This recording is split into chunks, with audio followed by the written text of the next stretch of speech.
Pete the cat, firefighter Pete. Pete has a secret. He has been training after school to be a firefighter. Now his whole class is going on a field trip to the firehouse. Pete climbs onto the bus with his friends. He can't wait to show off his new skills. The bus parks next to the bright red firehouse. Wow, Kelly says. Look how big it is. Kelly's right, the firehouse is huge. It's so big it can hold 2 long red fire trucks and all of the firefighters' equipment. Can we go inside? Pete's friends shout.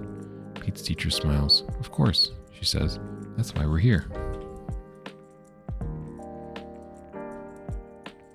Hiya, Pete, the firefighter says when the kids go inside. Hi, kids. Kelly turns to Pete. How does he know your name? She asks. The firefighter points to Pete. Why, Pete here is one of our top trainees. Come on, Pete. Let's show your class what it means to be a firefighter. First, you'll need your gear. As Pete puts on his boots, the firefighter tells the kids what each thing is for. Pete is putting on what we call turnout gear, the firefighter says. The boots keep your feet safe if we step on something sharp. Those pants and the jacket protect us from the heat and flames of a fire. And the hat protects our heads if something falls on us. Pete shows off his full gear. It's so heavy he can barely move. He takes off his gear, and he and the firefighter show his class the rest of the station. The firefighter gives each kid a chance to ring the old brass bell outside the firehouse.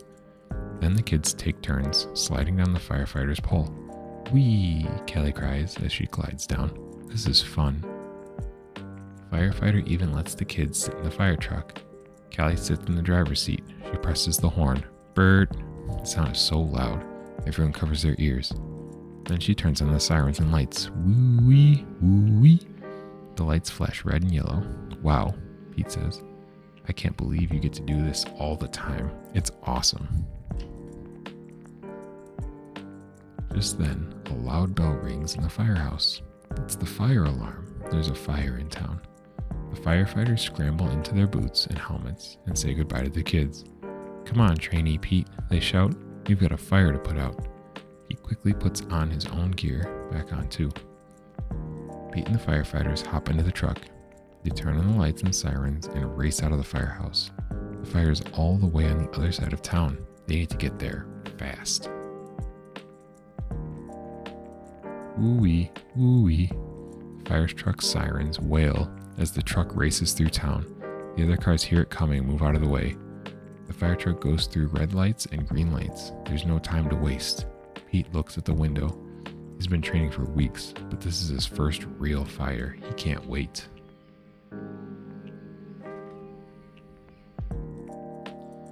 Finally, the crew reaches the side of the fire. It's an old building. Pete looks up. The flames are huge. He's never felt anything so hot before. Pete hops out of the truck. He knows what to do. Working with the other firefighters, he hooks up the fire hose to the fire hydrant. Now the firefighters have water to fight the fire. The firefighters attach another hose to the fire truck. Pete gives the signal, and the firefighters turn on the water. Whoosh!